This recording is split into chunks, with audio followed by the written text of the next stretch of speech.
Nos adentramos en un enfrentamiento de fuerzas especiales que se produjo en medio de la Operación Anaconda. Durante todo el mes de febrero del 2002, la estrategia de la Fuerza Táctica Montaña consistía en presionar desde el oeste de Gardez con tropas norteamericanas y afganas. Así los talibanes se verían obligados a huir hacia el este, donde los esperaba la 10ª de montaña y la 101 División Aerotransportada. Las fuerzas especiales se instalaban en puestos de observación en el terreno elevado, desde los que obtenían información y ordenaban ataques aéreos. Los cerebros de la Operación Anaconda solicitaron equipos de reconocimiento adicionales. Los planes para la inserción se elaboraron el 2 de marzo. 2 equipos debían ser insertados en diferentes montañas a fin de establecer los puestos de observación durante la noche del 3 de marzo. Esa noche, los helicópteros de los merodeadores nocturnos deberían salir de su base e insertarlos. El Razor 04 tenía que sustituir un equipo en el norte, mientras que el Razor 03, el helicóptero que transportaba al equipo de Roberts, debía desplegar a los SEAL en Thakur-Ghar. El grupo contaba con 6 SEALs, más John Chapman, controlador de fuego avanzado de la Fuerza Aérea. Se produjeron varios contratiempos que hicieron que la fecha se retrasase. Primero, el bombardeo de un B-52 hizo que los equipos tuvieran que aterrizar en una pista aérea de Gardez. Luego se produjo un asalto aéreo cercano a la zona de aterrizaje. Más tarde, uno de los helicópteros sufrió un fallo mecánico y tuvieron que llegar 2 más para sustituirlos. El horario implicaba que los equipos fueron insertados el día 3 a las 11:23 p.m. Con todos estos problemas, solo se logró insertarlos a las 2:30 de la madrugada del 4 de marzo, sin tiempo suficiente para llegar al pico antes del amanecer. Una C-130H Spectre realizó un reconocimiento aéreo sobre el terreno antes de la inserción y no advirtió nada. Recibió una petición de fuego de apoyo y abandonó el lugar antes de que llegase Razor 03. Entre las 2:45 y las 3 del 4 de marzo, el Razor 03 se aproximó a su zona de aterrizaje en un pequeño collado en lo alto de Thakur-Ghar. En estas ocasiones, el procedimiento consiste en sobrevolar la zona antes de aterrizar. A medida que el aparato se fue acercando, ambos pilotos y los demás hombres observaron huellas frescas en la nieve, así como varias pieles de cabra, indicaciones claras de actividad humana reciente. Mientras discutían sobre lo que debían hacer, un primer RPG impactó en el helicóptero justo bajo la cabina, causando un incendio. Las balas atravesaron el fuselaje. Un segundo de RPG alcanzó al radar a continuación, lo que provocó el corte de la energía de las ametralladoras y el sistema de navegación. Fueron atacados con 2 RPGs más y les dispararon desde 3 posiciones distintas. El Chinook descendió, escudando a los pilotos del fuego de una desca. El piloto, Alan Mack, tomó la decisión de salir de allí. Cuando lograron estabilizarse, hicieron recuento. Faltaba un hombre. En realidad, fueron 2 los que estuvieron a punto de caer. El sargento Dan Madden estaba sujeto por una cuerda mientras se precipitaban por la rampa abierta. Trató de agarrarlo por la mochila, perdió tracción y Roberts desapareció. Esta parte se basa en pruebas forenses. No existen testimonios directos. Se cree que Roberts pudo caer entre 1,5 metros y 5 metros, amortiguado por la nieve. Inmediatamente conectó su faro infrarrojo para poder ser localizado. Estaba rodeado por al menos una docena de talibanes. Habría luchado hasta agotar su munición y pudo haber sido ejecutado. En otras versiones, la caída habría sido mortal.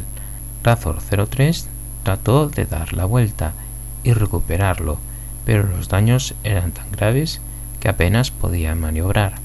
Debieron hacer un aterrizaje de emergencia a 11 kilómetros al norte, en una depresión.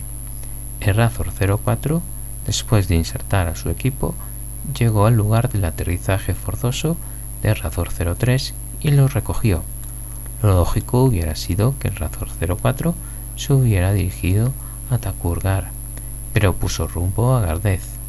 Para justificar esta decisión, algunos han aducido que el sobrepeso que llevaba el Razor 04 hubiera podido dificultar las maniobras del helicóptero. Fuera cual fuese la razón, lo cierto es que el Razor 04 se dirigió a Gardez para más tarde volver a Thakurgar.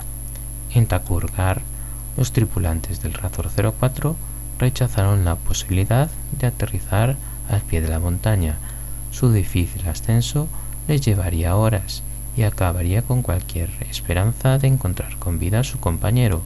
Su única posibilidad de éxito era reinsertarse cerca de donde había sido atacado el Razor 03. Hacia las 5 horas, el Razor 04 se aproximó a la zona de aterrizaje en la cumbre de Thakurgar. A pesar de que el enemigo abrió fuego y atravesó el fuselaje del MH-47E, los 6 miembros del equipo de reconocimiento consiguieron insertarse con éxito y el helicóptero, aunque salpicado, pudo regresar a la base. Pocas horas antes del amanecer, los 6 hombres se dirigieron al lugar donde habían visto a Roberts por última vez. En el collado había algunos árboles dispersos. Los 2 elementos más característicos eran una formación rocosa y un árbol. Al principio, la oscuridad de las primeras horas de la mañana ocultó a Mako 30 de los talibanes. Dividiéndose en parejas, cubrieron mucho terreno antes de ser advertidos. Un equipo atravesó un búnker oculto donde mató a 3 talibanes antes de que fuesen contenidos por una ametralladora. El tiroteo duró unos 20 minutos antes de que el líder del grupo, Pete Slavinsky, decidiese romper el contacto. Durante el enfrentamiento, 2 SEAL resultaron heridos por los disparos y la metralla. John Chapman estaba aparentemente muerto. Tras sufrir un 50% de bajas, Slavinsky optó por retirarse, ya que los atacaban desde varias posiciones. 2 enemigos más fueron abatidos durante la retirada, en dirección noroeste. Un AC-130 Krim 32 proporcionó fuego de apoyo. Los 2 SEAL heridos fueron los que durante este movimiento quedaron más expuestos. El cuerpo de John Chapman quedó abandonado en la cumbre. Con una proporción de bajas del 50% y la munición empezando a escasear, los SEAL solicitaron apoyo de inmediato. El cuartel general ordenó que 2 helicópteros se dirigieran a un lugar cercano, a una zona de aterrizaje alternativa, distinta de aquella en la que los Razor 03 y 04 habían sido atacados. A medida que se desarrollaban los acontecimientos en torno a Thakurgar, se había mandado a Gardez una fuerza de reacción de Rangers para preparar un posible despliegue. Llegado el caso, podrían entrar en acción en menos de 15 minutos. La fuerza de reacción fue asignada a los MH-27E de los Night Stalkers, Razor 01 y Razor 02. Procedían del primer batallón de Rangers, liderado por el capitán Nat Shelf. Estaba formado por 19 Rangers, el sargento de la Fuerza Aérea Kevin Vance y un equipo de 3 hombres de tácticas especiales de la Fuerza Aérea. Usarían 2 Chinooks. Los pilotos calcularon el peso del combustible necesario para llegar hasta allí. Al añadir el de la fuerza de reacción al completo, superaban las capacidades del aparato, así que los primeros 13 irían en uno y los 10 restantes en otro. El equipo de comunicación por satélite del helicóptero funcionaba de manera intermitente. Los Rangers y la tripulación de los helicópteros nunca recibieron instrucciones de dirigirse a la zona alternativa. Los problemas de comunicación también impidieron que el comandante de la fuerza de reacción pudiera recibir información sobre la zona de combate. Asimismo, estos fallos provocaron el fracaso de los intentos del cuartel general para determinar el estado del equipo SEAL y su localización exacta. Los Rangers siguieron con el plan, creyendo que los SEAL todavía se encontraban en la cima de Thakurgar y que se dirigían a la zona de aterrizaje que usaron Razor 03 y 04. Hacia las 5:45, Razor 01 y Razor 02 se aproximaron a Thakurgar. Casi 3 horas después de que el SEAL Roberts cayera del helicóptero, Un contingente de dimensiones más razonable estaba a punto de descender en una zona donde un pelotón de talibanes les esperaban parapetados en posiciones fortificadas. Poco antes del amanecer, el Razor 01 se aproximó por el sur. Cuando estaba a punto de tomar tierra, un RPG impactó en el lado derecho del helicóptero, al tiempo que era acribillado con fuego de armas ligeras desde 3 direcciones distintas. A esas alturas de la misión, la vigilancia constante en la cima de Takurgar permitía seguir en directo los enfrentamientos en el cuartel general.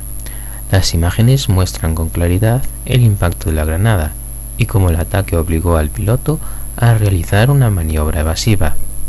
El Chinook todavía fue capaz de realizar un aterrizaje de emergencia, durante el cual se desplomó los últimos 3 metros, resultando heridos los pilotos. Razor 01 comenzó a recibir fuego de RPGs, descas y armas ligeras. El artillero de la puerta derecha, el sargento Svitak, murió. El fuego de armas ligeras hirieron de gravedad a los pilotos Greg Calvert y Chuck Grant. Un RPG alcanzó el motor derecho y se vieron obligados a un aterrizaje de emergencia.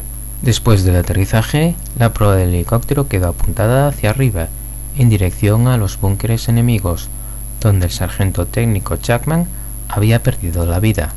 Tan pronto como la fuerza de reacción salía del helicóptero, el soldado de primera clase Matt Commons, el sargento Brad Cross y el especialista Mark Anderson murieron. Anderson fue alcanzado en el interior del helicóptero, mientras Commons y Cross lo fueron en la rampa. Uno de los Rangers mató al talibán más cercano, mientras que el resto de sus compañeros formaban un perímetro de seguridad en torno a la parte trasera del Chinook. Los pilotos abandonaron la nave a través de las ventanas frontales. En las imágenes puede verse a varios terroristas corriendo por la zona cubierta de nieve. Esto ocurría al mismo tiempo que los Rangers eliminaban a 2 talibanes más, uno de ellos con un RPG. El capitán Self empleó la táctica de los 2 pasos para tomar las posiciones más cercanas. Un equipo hizo fuego mientras el otro atacaba. Después, cubierto por el fuego de la vanguardia, trató de tomar los búnkeres más cercanos. Lograron avanzar 20 metros. El fuego superior los hizo desistir. Los insertó en una posición a 800 metros al este y a unos 610 metros de la cima de la montaña. Las peticiones del equipo de los SEAL, situados a unos 300 metros de la cumbre, para que los Rangers acudieran en su ayuda, fueron rechazadas. La situación de Mako 30 era menos desesperada que la del otro grupo de las fuerzas de reacción, que se había estrellado en lo alto de la montaña. A este segundo grupo de Rangers le tocó un esfuerzo de 2 horas bajo intenso fuego de mortero y falta de oxígeno. Escalaron las rampas de entre 45 y 75 grados con todo el equipo, armas, blindaje personal y 1 metro de nieve. A las 10:30 habían recorrido la mitad de los 50 metros que los separaban de las posiciones enemigas. En ese momento se enfrentaron al fuego de PKMs. Mientras tanto, los Rangers de Self solicitaron fuego de cañón a distancia peligrosa de los aviones que los orbitaban, preparándose para un segundo intento de asalto. Sin embargo, el comandante se dio cuenta que lo que habían creído que era un grupo de troncos caídos podía ser un búnker reforzado, así que decidió desechar el plan y esperar a los refuerzos. No tenía suficientes hombres para tomar todas las posiciones. El controlador de fuego avanzado ordenó ataques a distancia peligrosa para mantener a raya a los talibanes, incluido el uso por primera vez de los misiles Hellfire de un Predator, que colapsaron un búnker. A medida que pasaba el tiempo, el agotamiento aumentaba y decidieron desprenderse de la lámina posterior de Kevlar. Para poder hacerlo, necesitaban la autorización del cuartel general. El ascenso duró 2 o 3 horas y no fue hasta las 10:30 cuando consiguieron consolidar su posición en torno al helicóptero. El difícil ascenso había hecho mella en los soldados. Aún así, los hombres planearon el modo de saltar y destruir el búnker, que se encontraba a unos escasos 50 metros. El controlador de la Fuerza Aérea solicitó otro ataque contra los búnkers enemigos y 2 ametralladoras les proporcionaron fuego de contención. 7 Rangers asaltaron la posición enemiga con la mayor rapidez de que fueron capaces, disparando y arrojando granadas durante su avance. El ataque solo duró unos minutos y acabó con la vida de varios enemigos. Los cuerpos de Roberts y Chapman fueron descubiertos en un búnker. Tras asegurar la zona, los estadounidenses se desplazaron hasta el punto más alto de la montaña y consolidaron su perímetro. Por desgracia, su posición quedaba expuesta al fuego procedente de otra cumbre situada a unos pocos centenares de metros. Otros 2 soldados resultaron heridos. Se solicitaron más ataques aéreos, eliminando finalmente al enemigo o bien obligándole a retirarse. Para evacuar a los heridos se precisaba que llegase la noche. Seguros que de no ser así, se encontrarían defendiendo otro helicóptero. Durante un contraataque a mediodía fue herido grave el pararescatador Jason Cunningham. Continuó tratando a los heridos gracias a sus compañeros, hasta que murió 7 horas después.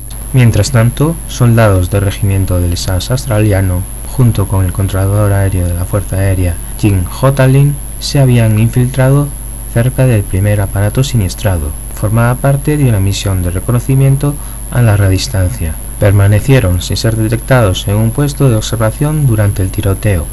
Jim Hotterling se demostró importante en la coordinación de los ataques aéreos de la coalición para prevenir que los talibanes superasen al helicóptero derribado. Esto, junto con la actuación de 2 operadores australianos incrustados en la 10ª de montaña, le ganaron la estrella de bronce al comandante del SAR por su contribución a la guerra contra el terrorismo. Sobre las 20 horas, la Fuerza de Reacción Rápida y Mako 30 fueron exfiltrados del pico de Thakur Ghar. El epílogo de esta historia viene a ser más dramático. La Fuerza Aérea decidió revisar sus normas para el reconocimiento aéreo con drones, ante el fracaso de lo que había pasado en Thakur Ghar. Luego vienen las historias apócrifas. Solo se tienen lapsos de lo sucedido con Roberts y Chapman, pero se ha difundido la idea que Roberts no murió de inmediato tras la caída o poco después. Pudo estar luchando con su pistola y lanzando granadas a lo largo de 1 hora hasta que cayó abatido, debilitado por una herida de bala en la pierna. Las pruebas consisten en imágenes térmicas y los testimonios de los Rangers del capitán Self, que advirtieron la luz infrarroja de su foco y a talibanes llevando partes de su equipo. Se recuperó un casco que le pertenecía con un disparo en la cabeza. Otros informes señalan el resplandor de un rifle y a un grupo de talibanes alrededor de donde cayó el cuerpo. Respecto a Chapman, la evidencia es más sólida.